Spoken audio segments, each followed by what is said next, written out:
অনেকটাই লস হয়ে গেছে এতটা দিন। এখন যদি স্যার আমাদের নিয়ে একটু ভাবেন, ওনার কাছে আমরা সত্যি কৃতজ্ঞ থাকবো এই বলে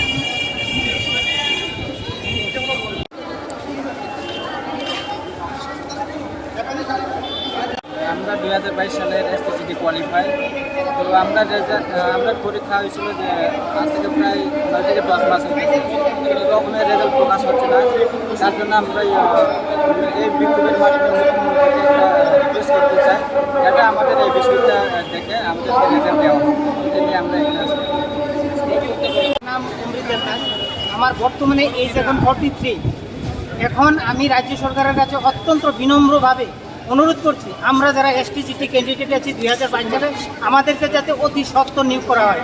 আমাদের মাথার উপর ব্যাংকের লোন আছে, আমাদের পরিবার আছে, এখন আমরা কোন পথে হাঁটবো? আমাদেরকে কেন নিয়োগ করা হচ্ছে না? আমাদেরকে একটা সদুত্তর দিতে হবে আগামী 24 ঘন্টার মধ্যে। নমস্কার। আপনারা তো জানেন ভালো করে, আমরা এসটিসিটি ক্যান্ডিডেটরা বিগত 9 মাস ধরে অনেকবার রাজ্য সরকারের কাছে বিনিয়োগ আবেদন করছি, কিন্তু বিগত কিছুদিন আগে আমরা অতিরিক্ত কলেজের সামনে জমায়েত করেছিলাম। সেই আশা নিয়ে যে আপনাদের কাছে আমরা জানাবো আপনাদের মাধ্যমে আমাদের যে দাবিটা বা ধরে তখন আমাদের যে আবেদনটা, বিনিয়োগ আবেদনটা। কিন্তু দেখা যাচ্ছে 2-3বার গ্যাদারিং করার পরও বা রাজ্য সরকারের কাছে আপনারা বিনিয়োগ অনুরোধ করার পরও রাজ্য সরকার থেকে আমরা কোনো উত্তর পাইনি বা রেকর্ড দিতে হয়নি, নিয়োগ প্রক্রিয়া সম্পন্ন করা হয়নি। আর অনেকদিন যাবত অতিবাহিত হয়ে গেছে।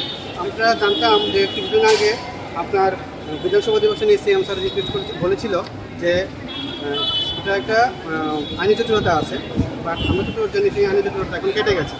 তো রাজ্য সরকার যদি চায় 2022 সালের এসটিসিটির পরীক্ষার উত্তীর্ণদের নিয়োগ করতে পারে। আমরা আপনারা এই যাবত কোনো অসুবিধা হচ্ছে যে বিগত এই সরকার আসার পর এসটিসিটির ক্ষেত্রে নিয়োগ প্রক্রিয়া একদম নিম্নমাত্রা হয়েছে, খুব কম অল্প সংখ্যক সুযোগ নিয়োগ হয়েছে। কিন্তু যে জায়গায় ট্যাট 1 এবং ট্যাট 2 রিক্রুট হয়েছে, আমরা দেখতে পাচ্ছি যে রাজ্য সরকার ন্যাশনাল এডুকেশন পলিসিও চালু করেছে রিসেন্টলির মধ্যে। দেখা যাচ্ছে ওটার মধ্যে উচ্চশিক্ষায় অনেক প্রাধান্য দেওয়া হচ্ছে। উচ্চশিক্ষা মাধ্যমিক স্তর থেকে শুরু হয়।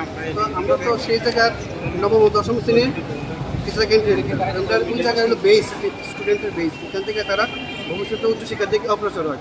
তো ওই জায়গায় যদি শিক্ষক সংকট থাকে, অনেক থাকে, তো তারা পড়ার ব্যাঘাত ঘটবে। আজ অনেকদিন যাবৎ আমরা রাজ্য সরকারের কাছে এবং তথা আমাদের অভিভাবক মুখ্যমন্ত্রীর কাছে আকুলভাবে আবেদন করে আসছিলাম, যাতে তিনি বিষয়টা মানবিক দৃষ্টিভঙ্গি দিয়ে রেখে এবং সবাইকে রিক্রুট করে যারা কোয়ালিফাইড করেছে। এক্ষেত্রে কিছুটা হলেও শিক্ষক সংকট লাঘব হবে, আমি একটু মনে করতে পারছি। আর আরেকটা আপনার কাছে রিকোয়েস্ট, কিছুদিন আগে আমরা দেখতে পেলাম 2-3 দিন আগে টেটের রেজাল্ট পাবলিশ হয়ে গেছে।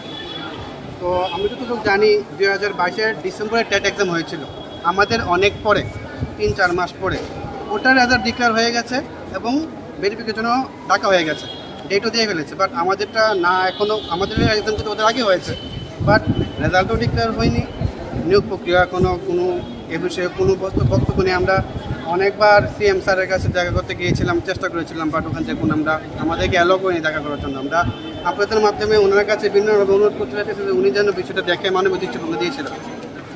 আমরা ওনার কাছে মানে ওনার সাক্ষাৎ করার জন্য অনেকবার চেষ্টা করেছি, অনেকবার সেক্রেটারি হোক এবং ওনার বাসভবন হোক, বাট আমাদেরকে পারমিশন দেওয়া হয়নি। আমরা এইসব বিষয়গুলো ওনার কাছে তুলে ধরবার জন্য, যাতে রাজ্য সরকার এই এসটিসিটি ম্যাটারটা অ্যাজ আর্লি অ্যাজ পসিবল মানে সমাপ্তি করে, সমস্যা সমাধান করে যাতে সবাই।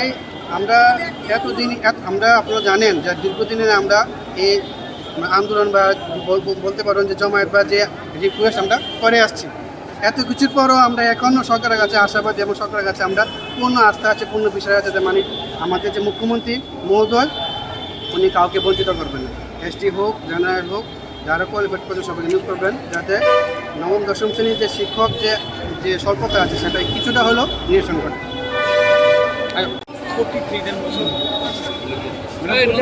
এখন আমরা এসটিসিটি পরীক্ষা দিয়েছি, প্রায় 7-8 মাস হয়ে গেছে, এখনও রেজাল্ট পাবলিশ করিনি। আমাদের আগে টেট পরীক্ষা হয়েছে, টেট পরীক্ষার রেজাল্ট পাবলিশ করে দিয়েছে, কিন্তু এসটিসিটির রেজাল্ট এখন পাবলিশ করা হয়নি এবং আমাদের নিয়োগ প্রক্রিয়াটাও বদ্ধ হয়ে রয়েছে। আমি সরকারের কাছে ভিক্ষা চাইছি যে অতি সত্বর যাতে রেজাল্ট পাবলিশ করা হয় এবং আমাদের যাতে নিয়োগ করা হয়। আমি সরকারের কাছে বিনম্রভাবে ভিক্ষার মতন করে চাইছি, যাতে তাড়াতাড়ি আমাদেরকে নিয়োগ করা হয় এবং আমাদের ভবিষ্যৎটা বাঁচানো হয়। কারণ আমাদের এখানে অনেকে ওভারেজ হয়ে যাচ্ছে, প্লাস অনেকে বিএড অনেক কষ্ট করে লোন নিয়ে পড়াশোনা করেছে, আমরা পারছি না বেকারের যন্ত্রণা সহ্য করতে। সুতরাং আমাদেরকে নিয়োগ করে যাতে আমাদের বেকারের বোঝাটা মাথা থেকে সরকার যাতে নামানোর জন্য চিন্তা করে, এই জন্য আমরা সরকারের কাছে প্রার্থনা করছি।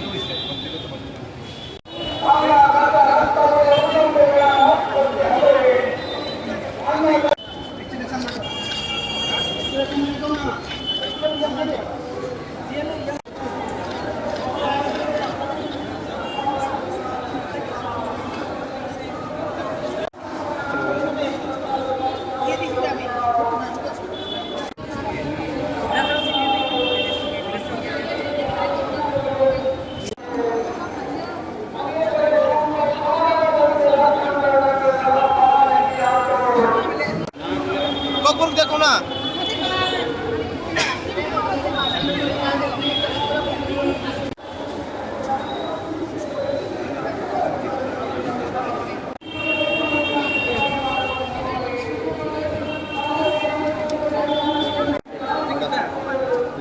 দিলি ভাঙ্গেলাই বক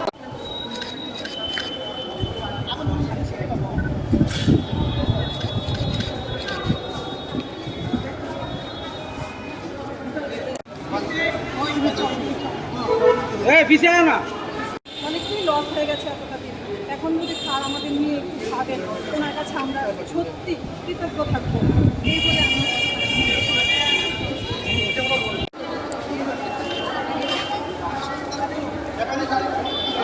আমরা 2022 সালের এসটিসিটি কোয়ালিফাই।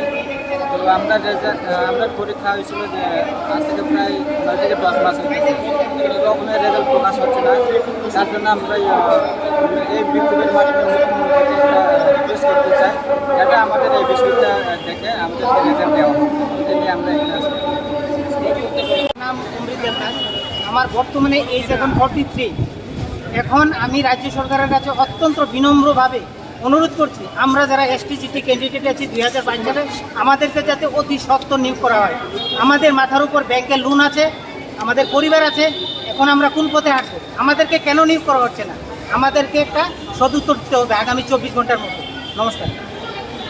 আপনারা তো জানেন ভালো করে, আমরা এসটিসি ক্যান্ডিডেটরা বিগত 9 মাস ধরে অনেকবার রাজ্য সরকারের কাছে বিনিয়োগ আবেদন করছি, কিন্তু বিগত দিনও কিছুদিন আগে আমরা অতিরিক্ত কলেজের সামনে জমায়েত করেছিলাম। সেই আশা নিয়ে যে আপনাদের কাছে আমরা জানাবো আপনাদের মাধ্যমে আমাদের যে দাবিটা বা ধরতে আমাদের যে আবেদনটা, বিনিয়োগ আবেদনটা।